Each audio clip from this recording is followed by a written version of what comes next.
Jasmine Crockett mentioned race. Senator John Kennedy asked one question, and the room froze. It wasn't a press conference, no C-SPAN cameras, no live tweets. Just a closed-door ethics session, buried 2 floors below the Capitol Rotunda in, a room designed for silence. One of those bipartisan retreats no one ever leaks. Until now. Because when Crockett looked around that room and said, "Some of y'all don't know what it's like to fight a system you were never meant to survive," everything stopped. She didn't call names. She didn't need to. The tone said enough. And Kennedy didn't interrupt, didn't react. He reached slowly into his leather briefcase, pulled out a single document, placed it face down on the walnut table, and asked just one question. 7 words.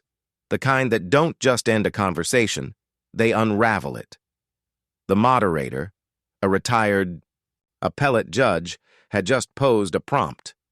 What's one ethical assumption you've never questioned about your own role in governance? The room paused.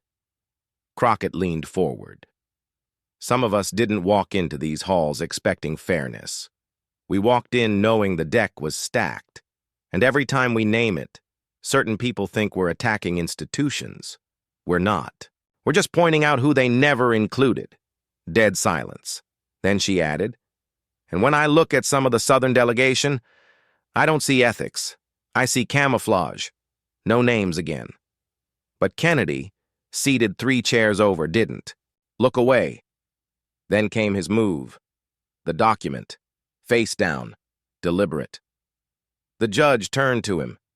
"Senator Kennedy, would you like to respond?" Kennedy looked at her, then at the document. "I will. With one question.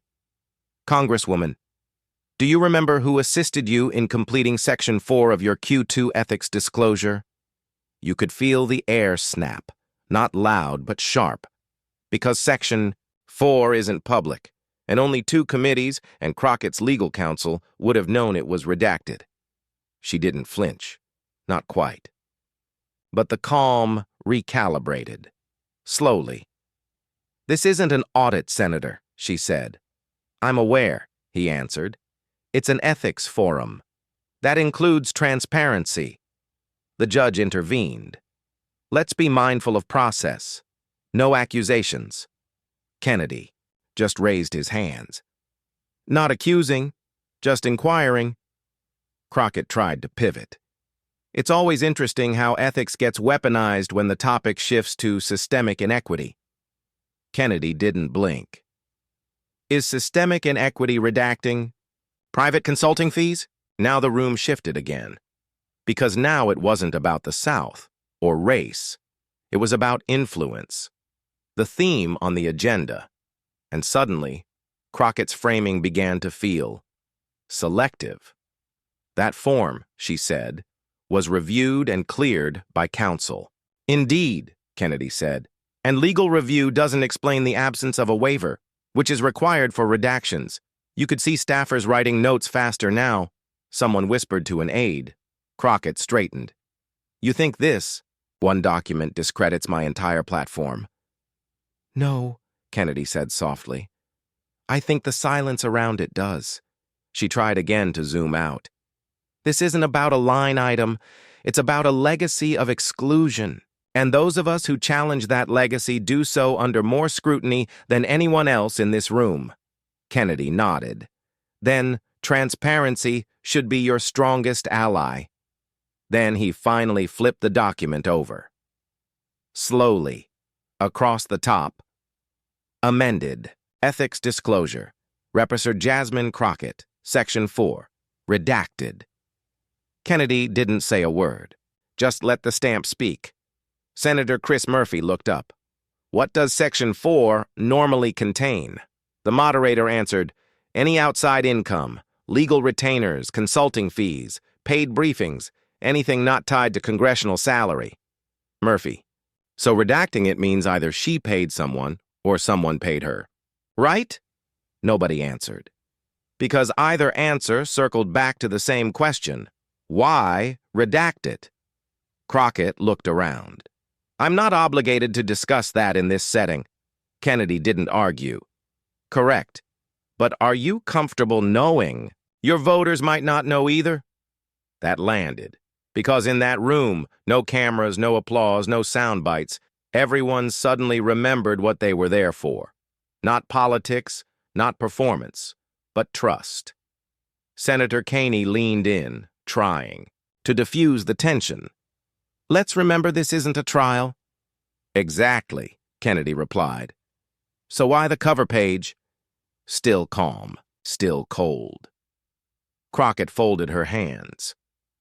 Because some of us operate in structures you've never had to navigate, and sometimes we use the tools available to protect ourselves. That's survival. Kennedy nodded. Then help us understand what you're surviving. Because if it's transparency, maybe that's not the system's fault. Crockett inhaled sharply. I came here to talk about blind spots. You did, Kennedy said, and now we're staring at one. If this is turning into a personal ethics trial, Crockett said, maybe it belongs with the Oversight Committee. Kennedy didn't flinch, just raised an eyebrow. I didn't turn it into anything, he said. I asked what you redacted. You brought the frame. I just held up the mirror. For the first time, Crockett didn't respond. Not out of defeat, but calculation. She knew anything she said now would be logged, dissected, and possibly leaked. Even in a closed-door workshop with no press, words had weight, and hers were, starting to lose theirs. The moderator glanced between them, uncertain. We can pause here, if anyone feels that's appropriate. No one moved, because it wasn't about a break. It was about control. And Kennedy had just taken it without raising his voice or lifting a finger. Let us know where you're watching from, city, state, or country, and don't forget to subscribe if you want the stories that never make it to the floor. The room was no longer pretending. This wasn't some bland ethics training. A quiet confrontation had emerged, one not of volume but precision. A storm not of fury but focus. And Crockett could feel it. The redaction? It wasn't criminal. It might not even be a direct violation. But that didn't matter. Because once Kennedy asked his question, the one she still hadn't answered, the issue shifted. It wasn't about the line. It was about the intent. And not just hers, theirs. Everyone in that room now understood what they were part of. Not a workshop, but a slow-motion unraveling of political insulation. Kennedy didn't posture. He wasn't performing. He was doing something more dangerous. He was forcing the room to choose, not between guilt and innocence, but between disclosure and complicity.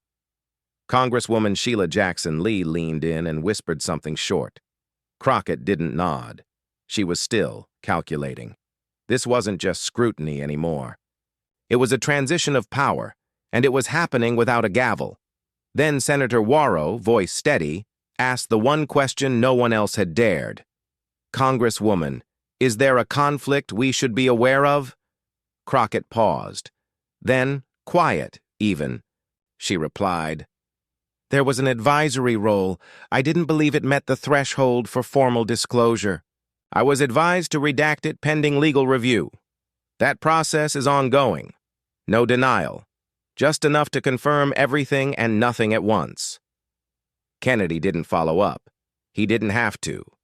The moment had already moved. The paper she referenced sat quietly on the desk in front of him. He looked at it once more, then folded it neatly and slid it into his briefcase. No words, just that. And somehow that simple motion was louder than any accusation. It meant he had enough. And Crockett knew it, not because he said so, but because the aides behind her started scribbling notes that weren't on the meeting agenda. The room subtly adjusted. Chairs shifted, backs straightened. Power had moved, without confrontation, without theater. Just a question, and a silence no one could repair in time. What was supposed to be a discussion on institutional ethics had turned into a mirror. Not on policy, on practice, on what people say and what they hide while saying it. Kennedy didn't weaponize the moment. He didn't rush to the press. He didn't even mention her name outside that room. The document never left his briefcase, but 48 hours later, a copy of the redacted form landed in 2 reporters' inboxes. No note, no source named, just a scan. Section 4, blacked out. Only a dozen people had seen that page. The article didn't speculate. It didn't accuse. It just asked questions. The kind that grow slowly. Who was the law firm? Why redact during a transparency session? And why, if Kennedy had it, did he stay silent? That last one was the killer. Because Kennedy hadn't tweeted, hadn't briefed, hadn't leaked. He'd left the microphone in Crockett's hands, and what followed wasn't clarity. It was deflection. Her office claimed political sabotage, even though Kennedy's team had no record of sharing the file. Capitol Hill started buzzing, not about the document, but about his restraint, because Kennedy didn't want scandal. He wanted stillness. He wanted her to feel what it meant to sit in a room full of people and know they knew, and it worked. Media. Outlets started requesting internal logs, legal memos, redaction justifications. Her office stalled. Then came the Sunday shows. Crockett went on, polished and composed, until the host asked, "Was the redaction a clerical oversight or a strategic decision?" Crockett paused just long enough. "That's under review. I followed protocol. It was too late. The story had left her hands. Because Kennedy didn't make her the story. He let her become it. No hearings, no formal reprimand, just the moderators. Closing thank you." The session ended as if nothing seismic had happened. But everyone who was there knew something had shifted. Kennedy left first. No comments, no statements. Just a respectful nod to Senator Caney and his briefcase, closed, unshaken. Reporters waited. His staff said the same thing every time. "Senator, Kennedy considers closed sessions confidential. He will not comment." And it was that refusal, not to fight, but to amplify, that gave the story its edge. In Crockett's office, things didn't collapse. They unraveled, slowly, leaks, memos, inquiries, a reported internal warning ignored. Every time the media circled back to Kennedy, his silence grew louder. She tightened her schedule, canceled interviews. Even friendly shows came with unexpected questions.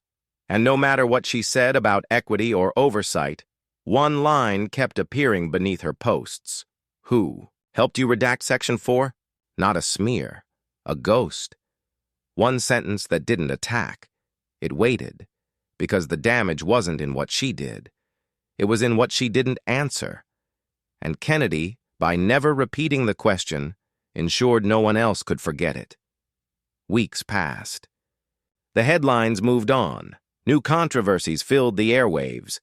But inside Capitol lounges and briefing rooms, the question hadn't died. It had multiplied. Staffers prepping for interviews brought it up. Interns asked about it during orientation. One representative called it the most precise ethical ambush she'd ever seen, not because of what it revealed, but because of what it left behind. No speech, no leak, just a question, still hanging. "Who helped you redact Section 4?